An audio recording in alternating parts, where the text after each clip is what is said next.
হে বয়েস, কেমন আছো? আশা করি খুব ভালো আছো।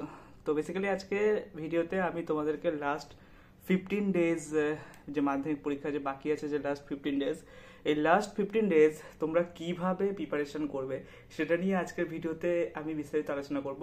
বেসিক্যালি তোমাদের আজকের ভিডিওটা খুব ইম্পর্টেন্ট হতে চলেছে, কাজে ভিডিওটা স্কিপ করো না, পুরোটা দেখো শেষ অবধি বসে, এবং বোঝো যে তোমার কন্ডিশন এখন কিরকম পর্যায়ে আছে। তুমি কি আদৌ তোমার 100% দিয়েছো মাধ্যমিক পরীক্ষার প্রতি, নাকি তুমি কি তোমার 100% দাওনি? তো চলো আজকে ভিডিওটা স্টার্ট করা যাক। বেসিক্যালি লাস্ট 15 ডেজ, চলো চশমাটা পরে নিই। বেসিক্যালি লাস্ট 15 ডেজ তোমাদের মাধ্যমিক পরীক্ষার এরকমভাবে তোমাদের প্রিপারেশনটা করো যে নতুন জিনিস আর তোমরা বেশি ভেবো না, ঠিক আছে? মানে নতুন জিনিস পড়ো না বেশি, নতুন জিনিসের প্রতি মোহমায়া ত্যাগ করো। পুরানো যে জিনিসগুলো পড়েছো সেই জিনিসগুলোকে প্রিপারেশন করতে থাকো, ঠিক আছে? এবং তোমার যে প্র্যাকটিসটাকে কন্টিনিউ করো, মানে তুমি রিভিশন দিতে থাকো কন্টিনিউয়াসলি।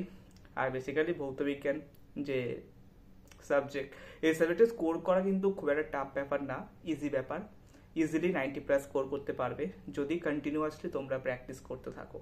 তো ওই জন্য বলছি practice is most important. Okay, so practice খুবই গুরুত্বপূর্ণ একটা বিষয়, কারণ তুমি যত বেশি প্র্যাকটিস করবে তত তোমার প্রিপারেশন কেমন হয়েছে তুমি নিজে রিয়েলাইজ করতে পারবে। এবং যতক্ষণ না সেলফ রিয়েলাইজেশন হবে ততক্ষণ পর্যন্ত কিন্তু তোমার প্রিপারেশন মানে তো কেমন হয়েছে তুমি নিজে বুঝতে পারবে না। তো তাই জন্য তোমাদেরকে বলছি যে এখন নতুন জিনিসপত্র পড়ে কোনো লাভ নেই।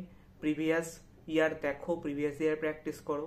আচ্ছা, তারপরে হচ্ছে তোমাদের সাজেশন যে এবিটিএ ডাব্লিউবিটি যে টেস্ট পেপারগুলো আছে সেগুলো প্র্যাকটিস করো। আর হচ্ছে কোশ্চেন, বেশি বেশি করে কোশ্চেন সলভ করো, বড় বড় কোশ্চেন সলভ করো, ছোট কোশ্চেন সলভ করো। আর এমসিকিউ প্র্যাকটিস করতে থাকো কন্টিনিউয়াসলি। বেসিক্যালি এমসিকিউতে মার্কস তোমরা ইজিলি পেয়ে যাবে যদি বুকটাকে থরলি পড়ো। তোমাদের যে বই, তোমাদের যে টেক্সট বুক, মানে তোমাদেরকে যে বুকটা সাজেশন করা হয়েছে আর কি, সাজেস্ট করা হয়েছে পর্ষদের তরফ থেকে, সেই বুকগুলো তোমরা থরলি পড়ো। আশা করছি তোমাদের মানে প্রিপারেশন খুব ভালো মানে হবে এবং তোমরা খুব ভালো করে এক্সাম দিতে পারবে এবং ভালো নাম্বার পাবে। এবং ভৌতবিজ্ঞানে আমি 2026 ব্যাচের জন্য হচ্ছে নতুন একটা স্টার্ট করতে চলেছি, যেখানে আমি তোমাদেরকে প্রত্যেক চ্যাপ্টার ওয়াইজ ধরে ধরে পড়াবো এবং প্রত্যেকটা চ্যাপ্টারের হচ্ছে সাজেশন দেব। এবং প্রত্যেকটা চ্যাপ্টারে কি কি ইম্পর্টেন্ট কোশ্চেন আছে সেইগুলোর প্রশ্ন প্লাস তার উত্তর মানে আমি নিজে তোমাদের এই ভিডিওর মাধ্যমে দিয়ে দেবো, এবং সেগুলো থাকবে আমার ভিডিওর ডিসক্রিপশন বক্সে। তোমরা চাইলে ওখান থেকে ডাউনলোড করে দেখে নিতে পারো তোমাদের সুবিধার জন্য। আর মাধ্যমিক 2026 ব্যাচ তোমরা এখন থেকে প্রিপারেশন নাও। 2025 ব্যাচের তাদের থেকে দেখে শেখো তারা কেমনভাবে প্রিপারেশন নিয়ে এসে তাদের থেকে উপদেশ নাও এবং নিজের প্রিপারেশনটাকে কন্টিনিউ করো, কারণ তোমাদেরও পরীক্ষা দোরগোড়ায় চলে আসছে, ঠিক আছে? তো বেসিক্যালি আজকের ভিডিওটা এই অবধি। আর অল দ্য বেস্ট, ঠিক আছে? তো তোমরা প্রিপারেশন করতে থাকো।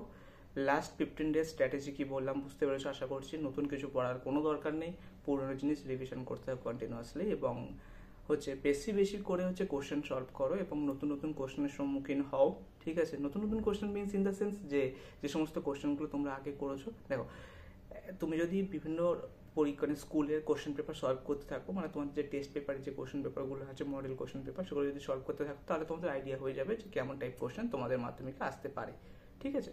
তো আশা করছি তোমাদের পরীক্ষা খুব ভালো হবে এবং অল দ্য বেস্ট। মাধ্যমিক 2025 ব্যাচ ভালো করে পরীক্ষা দাও, ভালো নাম্বার পাও। তো দেখা হচ্ছে তোমাদের সাথে নেক্সট ভিডিওতে, ততক্ষণের জন্য